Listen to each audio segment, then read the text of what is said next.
देख रहे हैं 2023 की महाभारत। मैं हूं आपके साथ ऋतु ज्ञानवानी। सबसे पहले बात भोपाल की। कांग्रेस निकालने जा रही है यात्रा। बीजेपी के जन आशीर्वाद यात्रा के जवाब में यात्रा निकालेगी कांग्रेस। 15 दिन की यात्रा होगी। एससी और एसटी वोटरों को साधने के लिए यात्रा की जाएगी। सितंबर के पहले सप्ताह में यात्रा होगी। महू से 4 अलग अलग यात्राएं निकाली जाएंगी। 68 विधानसभा सीटों को कवर करने की तैयारी होगी। ग्वालियर में यात्रा का समापन होगा।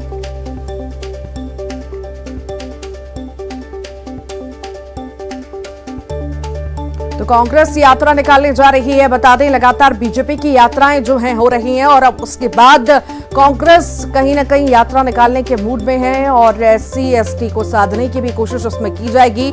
बीजेपी के जन आशीर्वाद यात्रा के जवाब में यात्रा अब कांग्रेस निकालेगी। 15 दिन ये यात्रा निकलेगी। एससी एसटी वोटरों को साधने की कोशिश कांग्रेस के द्वारा की जाएगी। सितंबर के पहले सप्ताह में ये यात्रा होगी। और ज्यादा जानकारी के लिए हमारे साथ सहयोगी अनुराग श्रीवास्तव जुड़ रहे हैं। अनुराग, यात्राएं तो बीजेपी की ओर से लगातार की जा रही थी, अब जवाब में कांग्रेस भी तैयारी कर रही है, यात्रा निकालने जा रही है। आखिर कब ये यात्रा होगी, कैसी होगी, कितनी असरदार रहेगी, बताइए विस्तार से। बिल्कुल, देखिए, मध्य प्रदेश में चुनाव से पहले यात्राओं पर जोर है। बीजेपी अपनी जन आशीर्वाद यात्रा निकालने जा रही है। 2 सितंबर से इसकी शुरुआत होगी, लेकिन कांग्रेस ने अब इसके जवाब में महू से 4 अलग अलग यात्राएं निकालने की तैयारी कर ली है। एक यात्रा महू से निकलकर रीवा तक जाएगी, तो दूसरी यात्रा मालवा निमाड़, तीसरी यात्रा ग्वालियर चंबल के इलाके में पहुंचेगी और चौथी यात्रा महू से शुरू होकर मध्य क्षेत्र की विधानसभा सीटों पर पहुंचेगी। अनुसूचित जाति और जनजाति के वोटरों को साधने के लिए कांग्रेस इस तरह की यात्रा निकाल रही है ताकि ज्यादा से ज्यादा सीटों पर पहुंचकर अपनी पेट को मजबूत बनाया जा सके। सितंबर के पहले हफ्ते में ये यात्रा निकाली जाएगी, जो कि 15 दिन की यात्रा होगी और समापन जो है वो ग्वालियर में होगा और ग्वालियर में पार्टी के बड़े नेता शामिल होंगे। यानी कि यात्राओं के सहारे ज्यादा से ज्यादा लोगों तक अपनी पहुंच बनाने की कोशिश में सियासी दल हैं और उसी के तहत सितंबर महीने में जहां बीजेपी की जन आशीर्वाद यात्रा प्रदेश भर में घूमती हुई नजर आएगी, उसी तरीके से कांग्रेस की यात्राएं भी नजर आएंगी। कांग्रेस ने भी, अनुराग, अब ये मान लिया है कि बैठे रहने से कुछ नहीं होगा, यात्रा करना भी जरूरी है और पिछड़ा वर्ग के पास जाना बहुत जरूरी है क्योंकि चुनाव बहुत नजदीक है और यही काम आएगा।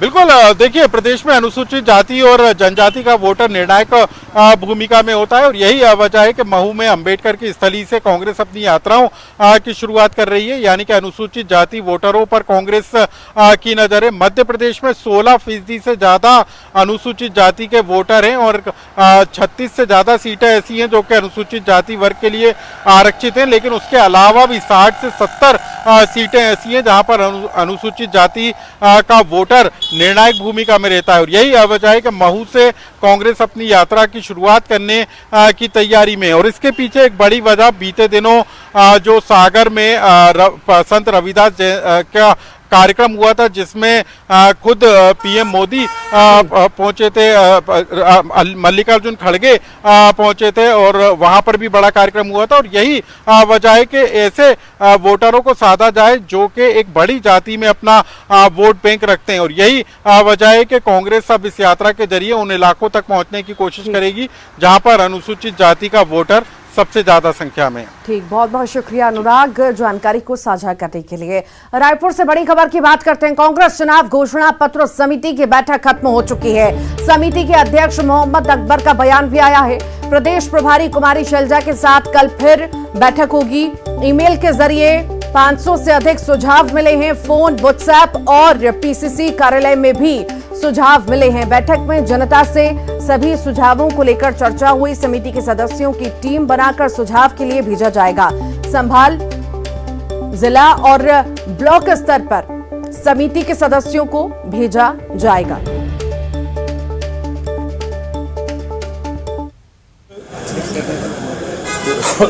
घोषणा पत्र समिति की पहली बैठक संपन्न हुई है और काफ़ी महत्वपूर्ण सुझाव उसमें प्राप्त हुए हैं। आज की बैठक के बाद हमारी जो इंचार्ज जनरल सेक्रेटरी हैं शैलजा जी, उन्होंने दोबारा कल एक बार फिर से उनकी उपस्थिति में भी बैठक करने के लिए कहा है तो कल एक बार 12 बजे फिर से हम लोग बैठक करेंगे। इसके पहले प्रेस कॉन्फ्रेंस के जरिए और सभी समाचार पत्रों में इस आशय की सूचना हम लोग जारी कर चुके हैं कि जिनको भी घोषणा पत्र से संबंधित आगामी चुनाव को लेकर सुझाव देना है तो हमने एक ईमेल एड्रेस भी प्रसारित किया है और व्यक्तिगत तौर पर भी प्रदेश कांग्रेस कमेटी में यदि कोई सुझाव आकर देना चाहता है तो वो दे सकता है।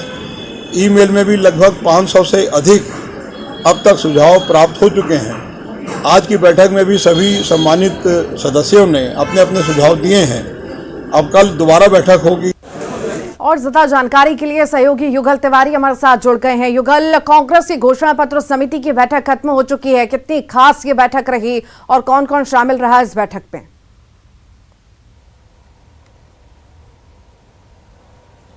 जी ऋतु, देखिए, कांग्रेस घोषणा पत्र समिति की बैठक हुई, घंटों बैठक चली और जिन जिन माध्यमों से सुझाव आए हैं उन माध्यमों पर, उन घोषणाओं पर चर्चा भी हुई, किस तरह के सुझाव आए हैं। और कल इसको जो कुमारी सैलजा है उनके साथ भी एक बैठक होगी और वहां पर भी इस पर चर्चा की जाएगी, रायशुमारी की जाएगी और कांग्रेस की घोषणा समिति के जो सुझाव है उसे लेकर के अब राजनीति भी तेज हो गई है। पूर्व मंत्री बृजमोहन अग्रवाल ने जिस तरह से कटाक्ष किया है, बीजेपी ने सीधा सीधा कांग्रेस पर हमला बोला है और कहा है कि कांग्रेस को कोई सुझाव ही नहीं देना चाहता। अब बीजेपी के पास इस तरह से 50,000 से अधिक जो सुझाव आए हैं तो ये आंकड़े हैं, बहुत अंतर है, काफी अंतर वैसे भी है। एक तरफ 500 है, एक तरफ जहां 50,000 की बात कही जा रही है, बीजेपी दावा कर रही है, तो ये कहा जा सकता है कि छत्तीसगढ़ के जब विधानसभा 2023 का चुनाव होगा तो ऐसे में ये घोषणा पत्र में जनता के जो सुझाव हैं वो अहम होंगे, क्योंकि इससे पहले भी 2018 के जो चुनाव थे कांग्रेस ने इसी घोषणा पत्र के सहारे बड़ी जीत दर्ज की थी। कई ऐसे वादे किए थे जिसपे लोग हैं, किसान हैं, वो प्रभावित हुए और कांग्रेस को एक तरफा जीत मिली थी। बीजेपी कहीं चूक नहीं करना चाहती है और यही वजह है कि सभी लोगों से जो राय है वो मांग रहे हैं, चाहे वो आप पार्टी है वो द्वार द्वार तक जा रही है, कांग्रेस ने भी तमाम जो माध्यम है उसे खोल करके रखा है, व्हाट्सएप है, तमाम जो सोशल मीडिया से वो राय ले रही है। बीजेपी भी इसी तर्ज पर है, बीजेपी तो बाकायदा जो पेटी है वो लेकर जा रही है, उनके अलग जो समितियां हैं वो जा रही हैं। तो घोषणा पत्र पर कोई लापरवाही बरतना नहीं चाहते। देखना ये होगा कि जनता किनके घोषणा पत्र पर विचार करती है और किनके सुझाव जो राजनीतिक दल के घोषणा पत्र पर शामिल होता है, ये तो आने वाला वक्त ही पता चल पाएगा। लेकिन फिलहाल घोषणा पत्र समिति की बैठक को लेकर के छत्तीसगढ़ में सियासत है एक बार फिर से तेज हो गई है। जी ठीक, बहुत बहुत शुक्रिया युगल। छत्तीसगढ़ में धान और किसान चुनावी राजनीति के केंद्र में बना हुआ है। जैसे जैसे चुनाव नजदीक आ रहे हैं, बीजेपी और कांग्रेस दोनों पार्टियां किसानों को रिझाने में जुटी हैं। छत्तीसगढ़ दौरे पर पहुंचे बीजेपी किसान मोर्चा के राष्ट्रीय अध्यक्ष राजकुमार चाहर ने धान और किसानों के मुद्दे पर सीएम भूपेश बघेल को सीधी चुनौती दी। उन्होंने कहा कि धान खरीदी के लिए 80% पैसा केंद्र की मोदी सरकार ने दिया है और भूपेश बघेल धान खरीदी पर वाहवाही लूट रहे हैं। बघेल सरकार ने किसानों के साथ छल किया। राजकुमार चाहर की चुनौती पर खाद्य मंत्री अमरजीत भगत ने कहा कि या तो उनको जानकारी नहीं है या तो जानबूझकर झूठ बोल रहे हैं। भूपेश बघेल जी को चुनौती दी है, मैं निश्चित रूप से उनको चुनौती देता हूं। वो छत्तीसगढ़ की जनता को, विशेष रूप से भोले भाले किसानों को गुमराह करने का, उनके मन में भ्रम डालने का काम शुरू से कर रहे हैं। धान की खरीद के लिए 80% केंद्र की सरकार ने पैसा दिया, माननीय मोदी जी ने पैसा छत्तीसगढ़ के किसानों को भेजा। मैं छत्तीसगढ़ के किसानों को ये बताना चाहता हूँ, कुल 12,000 करोड़ रुपए उन्होंने दिया है। हम लोगों ने 80% से ज़्यादा अधिक पैसा किसानों को देने का काम किया है और हमारे कार्यकर्ता गांव गांव घर घर जाकर किसानों से, सभी वर्गों से सुझाव ले रहे हैं। आने वाले समय में जब चुनाव का घोषणा पत्र जारी होगा, हम आपको विश्वास दिलाते हैं किसानों का एक एक दाना भी खरीदेंगे। या तो जानकारी उनको नहीं है या तो जानबूझ दोनों में ये बहुत महारत हासिल है। ये अपना काम आँख में हाथ रख के बोले कोई 80% देते हैं, नहीं होगा तो आँख फूट जाए, ऐसे करके बताए। छत्तीसगढ़ के धमतरी जिले में राज्य सरकार के खिलाफ अनोखा प्रदर्शन किया गया। बीजेपी युवा मोर्चा के कार्यकर्ताओं ने भ्रष्टाचार की बारात निकाली, जिसमें मंत्रियों और कांग्रेस नेताओं के मुखौटे लगाए गए। बैंड बाजे के साथ भाजयुमों ने प्रदर्शन किया।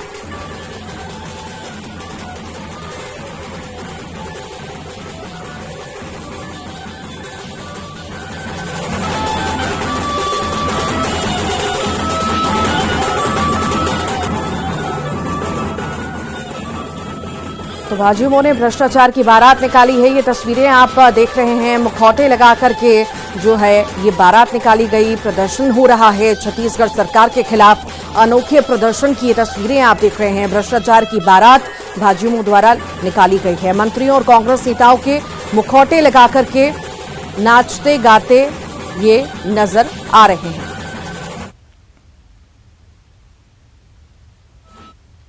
आप पार्टी के कार्यकर्ताओं ने जगदलपुर के कांग्रेस विधायक और बस्तर विधायक कार्यालय का घेराव किया। 12 सवालों के जवाब मांगने को लेकर प्रदर्शन किया।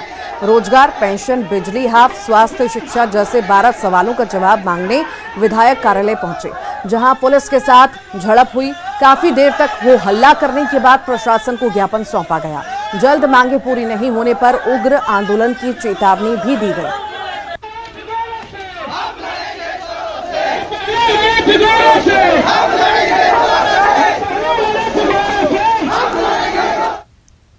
पांडुर्ना को जिला बनाने के ऐलान पर सियासत अब गर्मा चुकी है। पांडुर्ना को लेकर बोले हैं पीसीसी चीफ कमलनाथ, चुनाव आते हैं तभी सब बनता है। तो ये बयान कमलनाथ द्वारा दिए गए हैं।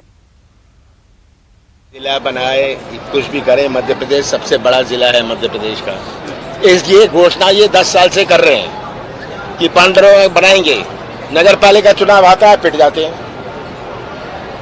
अबे आप देखिए रिजल्ट देखिए पांडुर्ना का। पांडुर्ना में अभी 10 साल से ये घोषणा कर रहे हैं हम जिला बनाएंगे, और 10 महीने पहले हुए पांडुर्ना का नगर पालिका चुनाव में पिट गए।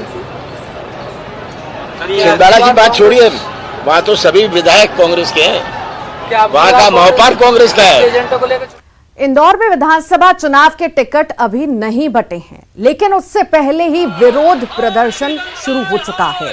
पहले इंदौर की 5 नंबर विधानसभा के कार्यकर्ताओं ने खून से खत लिखकर विधायक महेंद्र हाडिया का विरोध जताया और हाडिया को टिकट न देने की पार्टी आलाकमान से मांग की। इसके बाद इंदौर की विधानसभा 1 में पूर्व विधायक सुदर्शन गुप्ता के टिकट को लेकर विरोध प्रदर्शन किया गया।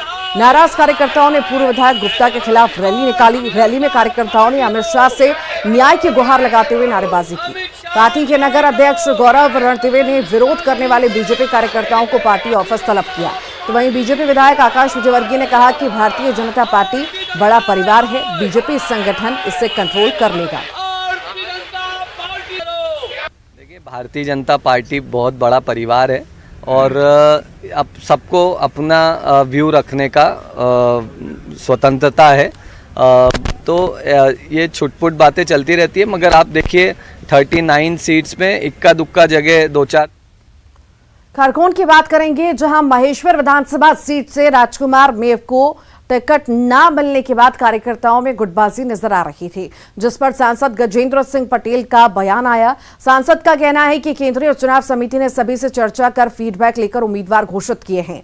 चुनाव में दावेदार अधिक होते हैं, लेकिन टिकट केवल एक को ही मिलता है। बातचीत और संवाद चल रहा है। सभी कार्यकर्ता चुनाव में जुटेंगे और जीतेंगे। बीजेपी में अनुशासन है। भारतीय जनता पार्टी की चुनाव में कार्यकर्ता लगने वाले हैं। ये जरूर होता है कि टिकट मांगने वाले 4-5 लोग रहते हैं, मिलता किसी एक को है, परंतु सभी कार्यकर्ता भारतीय जनता पार्टी के हैं और सभी कार्यकर्ता भारतीय जनता पार्टी की जीत के लिए काम में लगेंगे। निश्चित तौर पर भारतीय जनता पार्टी अनुशासनात्मक वाली पार्टी है। हम लोग कार्यकर्ता आधारित पार्टी काम करती है, इसलिए यहाँ पर चाय बेचने वाला देश का प्रधानमंत्री बन सकता है, खेत में काम करने वाला व्यक्ति मध्य प्रदेश का मुख्यमंत्री बन सकता है, और इसलिए यह है कार्यकर्ताओं के आधारित पार्टी। और निश्चित तौर पर हम अनुशासन की बात भी करते हैं। भारतीय जनता पार्टी में अनुशासन चलता भी है, और इसलिए जो भी बातें आती है उस पर पार्टी बातचीत भी करती है। संवाद हमारा चल रहा है।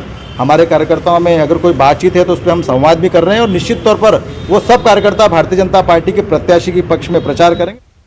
भोपाल से बड़ी खबर की बात करेंगे। बीजेपी ने कांग्रेस पर निशाना साधा है। कांग्रेस विधायक के अश्लील वीडियो को लेकर हमला बोला है। कांग्रेस विधायक संजय शर्मा का नाम सना हत्याकांड में आने पर भी उन्होंने वार किया। कांग्रेस ने अभी तक चुप्पी साध रखी है। कांग्रेस को जवाब देना चाहिए।